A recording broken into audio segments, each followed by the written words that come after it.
मैं बालकनी में बैठा अखबार पढ़ ही रहा था कि बारिश आ गई। हवा के झोंके के साथ कुछ बूंदें मेरे चेहरे पर पड़ी तो जीवन की कितनी ही बेहती बारिशें ताज़ा हो गईं। मैं बैठा बारिशों का लुत्फ ले ही रहा था कि पत्नी शीतल ने किचन से पूछा, पकोड़े बना दूं, खाओगे? बना दो, खा लूंगा, ये कहता हुआ मैं कुछ सोचने लगा। शीतल हर मौसम में मेरा ख्याल रखती है। मैंने अभी उसे बारिश की बूंदों को निहारते हुए निश्चिंता से बैठे नहीं देखा। रिटायरमेंट के बाद की मेरी ये पहली बारिश थी।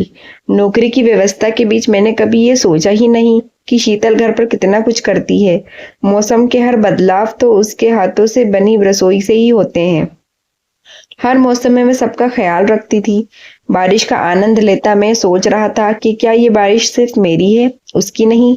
कुछ ही देर में मैंने किचन में आकर बोला, सिर्फ पकोड़े नहीं, आज तो पकोड़ों के साथ बढ़िया चाय भी बनेगी, वो भी मेरे हाथों से।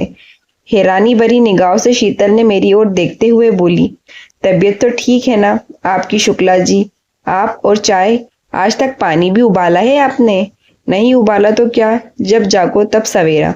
अच्छा ये बताओ कि 72 साल से शुक्ला जी का ये सवेरा कैसे हुआ? शीतल ने कढ़ाई में तेल डालते हुए पूछा तो मैं बिना कुछ बोले मुस्कुराते हुए चाय के लिए दूध और पानी नापने लगा।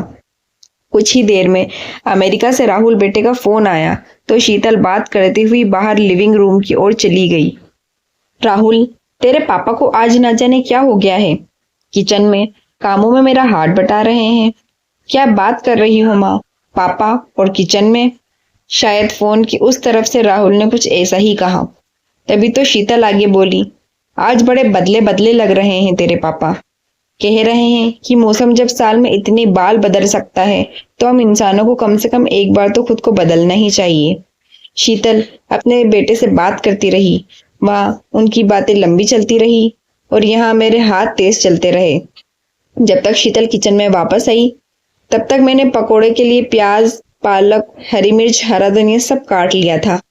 चाय भी लगभग उबल चुकी थी। शीतल ने बेसन घोलकर फटाफट प्याज और पालक के पकोड़े तैयार कर लिए। वे आज मेरा बदला हुआ रूप देखकर इतनी खुश हुई कि उसने कई दिनों बाद अपने मनपसंद बारिश वाला गाना प्ले कर लिया। वे मेरे बदले हुए व्यवहार से बहुत खुश और साथ ही अचंभित थी। शीतल समझ ही नहीं पा रही थी कि मेरे अंदर का ये बदलाव उसी की तो देन है। दरअसल कल जब वे अपने बेटे को फोन पर समझा रही थी, देखो बेटा राहुल, किचन के काम अच्छे से सीख लो। कल को तुम्हारी शादी होगी तो मेरी बहू दिन भर किचन में ही थोड़ा रहेगी। एक अच्छा पति साबित होने के लिए तुझे भी उसके साथ घर के कामों में हाथ बटाना होगा। बस तब से मेरी आंखें खुल गईं।